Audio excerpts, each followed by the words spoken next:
ఆర్జీల పరిష్కారం సత్వరమే చేయాలని ప్రజావాణి దరఖాస్తులకు అత్యంత ప్రాధాన్యతను ఇచ్చి ఆర్జీలను పెండింగ్లో ఉంచకుండా పరిష్కరించాలని జిల్లా కలెక్టర్ కోయ శ్రీహర్ష సంబంధిత అధికారులను ఆదేశించారు.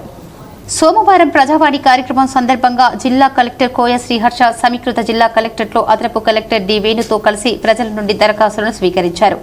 కమాన్పూర్ మండలానికి చెందిన కల్వాల జయ తనకు కాగజ్ నగర్ లో ఉన్న రేషన్ కార్డును కమాన్పూర్ కి మార్చాలని కోరుతూ జిల్లా పౌర సరఫరాల శాఖ అధికారులకు రాస్తూ అవసరమైన చర్యలు తీసుకోవాలని కలెక్టర్ సూచించారు. సుల్తానాబాద్ పట్టణానికి చెందిన సిహెచ్ శ్రీమన్నారాయణ ఎల్ఆర్ఎస్ లో తన తండ్రి పేరు మీద ఉన్న స్థలం క్రమబద్ధీకరణ కోసం దరఖాస్తు చేసుకోగా నిషేధిత స్థలం అని వస్తుందని, మా స్థలం ఉన్న ప్రాంతంలో చుట్టూ ఇండ్లు భవనాలు ఉన్నాయని తమకు క్రమబద్ధీకరణ చేయాలని కోరుతూ దరఖాస్తు చేసుకోగా మున్సిపల్ కమిషనర్ కు రాస్తూ అవసరమైన చర్యలు తీసుకోవాలని కలెక్టర్ తెలిపారు. గోదావరికని పట్టణానికి చెందిన జిఆర్ ప్రసాద్ 49వ డివిజన్లో రోడ్డును ఆక్రమిస్తూ ప్రహారీ గోడ నిర్మాణం జరుగుతుందని, దీనిని తొలగించాలని కోరుతూ దరఖాస్తు చేసుకోగా రామగుండం మున్సిపల్ కమిషనర్ కు రాస్తూ వెంటనే విచారించి అవసరమైన చర్యలు తీసుకోవాలని కలెక్టర్ తెలిపారు. ఈ కార్యక్రమంలో సంబంధిత జిల్లా అధికారులు తదితరులు పాల్గొన్నారు.